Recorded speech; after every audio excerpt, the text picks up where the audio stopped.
A gente conta hoje com a presença do advogado Tiago Anastácio, que ainda bem veio trabalhar. Alguém tinha de vir trabalhar nesse carnaval, Tiago Anastácio.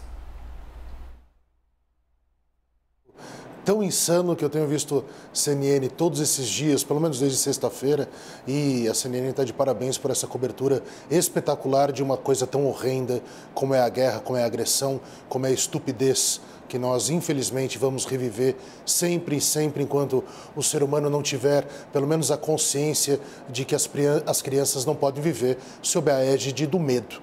Infelizmente, cá estamos nós novamente falando de guerra e falando de estupidez, não é verdade? Pois é, a cada imagem que a gente traz, a gente se impressiona. Agora há pouco o repórter da CNN Internacional ao vivo mostrando restos de um combate, de uma batalha em Kiev e um ursinho de pelúcia jogado no chão em meio a uniformes de militares russos, em meio a corpos de militares russos. Então são cenas e imagens aterrorizantes, não é? Para nós que estamos acompanhando.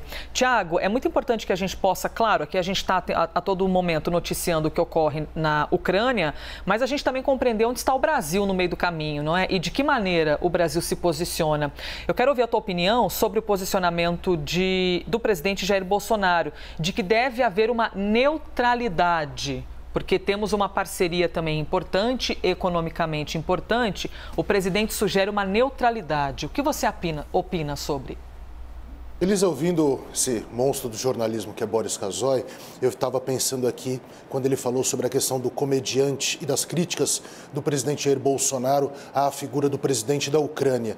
É muito engraçado, parece que um presidente da República pode surgir do nada, pode ficar entre ladrões e mequetrefes e não pode surgir da arte, principalmente da arte e talvez a arte das artes, que é a comédia que vai inclusive o drama e que é capaz, sem dúvida nenhuma, de tocar o coração das pessoas. O presidente Jair Bolsonaro vive numa dicotomia infelizmente muito simplória. Ele confunde neutralidade com posições bélicas, mas se esquece que a Constituição da República, no artigo 4º, inciso 7º, se a memória não me falha, impõe ao Brasil a solução pacífica de conflitos. E o que significa isso para o direito internacional? Que nós não somos belicosos, que temos uma imposição legal de resolver as questões que não seja pelo caminho das armas, mas que todos os meios diplomáticos, dentro das resoluções internacionais, podem ser utilizados. E, obviamente, que quando nós estamos falando de sanções, ou pelo menos de sanções no horizonte das resoluções, tanto da ONU, na sua Assembleia Geral, quanto do Conselho de Segurança, do qual o Brasil hoje faz parte, não de forma concreta, apenas de forma rotativa, que nós estamos sim falando da possibilidade de sanções internacionais. Infelizmente, o mundo, Elisa, se perdeu, minha querida amiga, faz muito tempo. Nós, embora tenhamos algo muito certo, que é a importância de uma economia global, da boa relação entre países, da troca de tecnologia, de commodities, de conhecimento, de cultura em geral, infelizmente deixamos para trás, deixamos de lado algo que antes, e eu comecei falando isso para você, era o fundamental, que é o horror da guerra e o lado humano, o drama que nós vivemos. Nós passamos por uma guerra, praticamente uma guerra, e aqui com todo o cuidado do mundo, uma guerra contra um inimigo que era invisível, que era o vírus, que é o vírus, porque ainda estamos em status de pandemia. Todos nós nos lembramos do medo que era sair de casa, o cuidado que tínhamos que ter com os nossos filhos, com as pessoas mais velhas. Mas nós sabíamos que era necessária apenas precaução.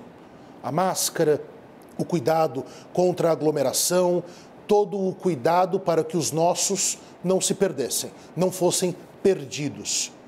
Agora nós estamos falando de pais beijando filhos e filhas que se esvaem do território em guerra para, enquanto eles lutam, os filhos viverem o medo se reencontrarão ou não os pais.